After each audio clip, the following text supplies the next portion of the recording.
هلا حبايبي، شلونكم؟ شخباركم؟ اليوم رجعت لكم بفيديو جديد وبطبخة جديدة. بس قبل لا نبدي بالفيديو لا تنسونا من اللايك والاشتراك بالقناة حتى يوصل لكم كل فيديو جديد. اليوم طبختنا لهذا اليوم هي شوربة العدس. عندنا المكونات، هنا عندنا كوبين من العدس، وعندنا هنا بصل قطعته بهذا الشكل، وعندنا هنا كرفس وكراث وشبنت، عندنا هنا صدر دجاج قطعته بهذه الطريقة ناعم، وهنا عندي جزر سلكته نص يعني مو كلش، وهنا عندنا البهارات وكركم وملح وبهارات دجاج وكاري وماجي. بنات قللوا من الملح لأن الماجي مالح. وعندنا هنا كوب من الشعرية. رحت أغسل العدس بنات كل زين وأخليه على النار على ما يفور وارجع لكم. هسه بنات فار عندي العدس بهاي الطريقة.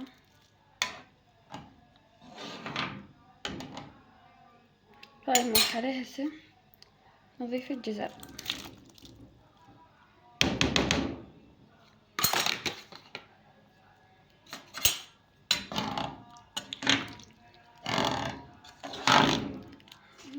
نحوس بيه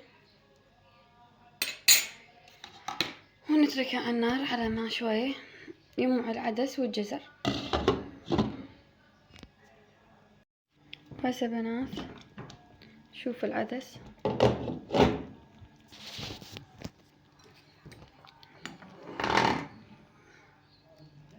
هسه العدس عنده فار بهاي الطريقة. شوفوا البنات شلون انهرس، حتى الجزر انهرس. بس اهم شي واهم خطوة انه قليل النار، تخلينا على نار هادئة. هسه نحمس البصل،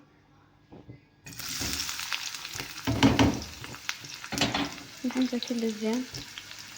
هسه حمست صدر الدجاج بهذه الطريقة، هنا لما نذبي السوائل كل زين.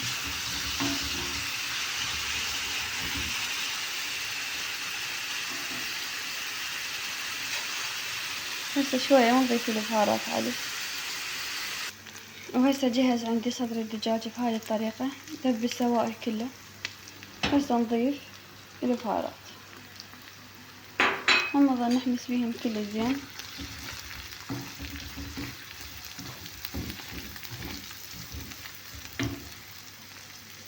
هسه حمست البهارات كل زين، نضيف الشبنت والكرفس، يعني نحمسهم حمسة قليلة ونضيفهم على العدس. هسه بنات كملت عندي حميسة مال العدس بهاي الطريقة. هسه نضيفها على التمن. هسه ضفت البهارات، نظل نخلص بيها، نخليها على نار شوية هادئة تاخذلها شوية لون. بعدين نضيف شعري شوية على ما يتهدر. بنات الريحة تجنن كلش طيبة. وهسه نضيف الشعري.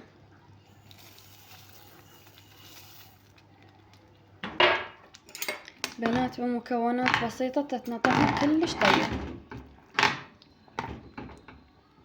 شوية نهدرها وأقدم لكم اياها.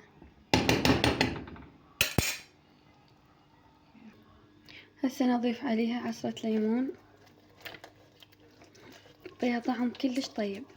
هاي اختيارية بكيفكم، تقدروا تحطون ما تحطون، فأنا أحب أحط عليها شوية حامض. ضاعتكم من هاي المحصارة شوية سهل عليكم العصر. هسه نضيف عصير الليمون، تعطيها حموضة كلش طيب. على نار هادئة. شوفوا شلون انهرست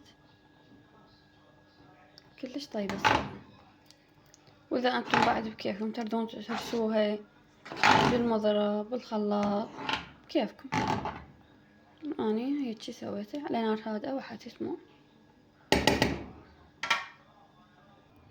وهنا كملت طبختنا لهذا اليوم، وسهمكم العافية. الطعم كلش طيب، جربوها وندعولي.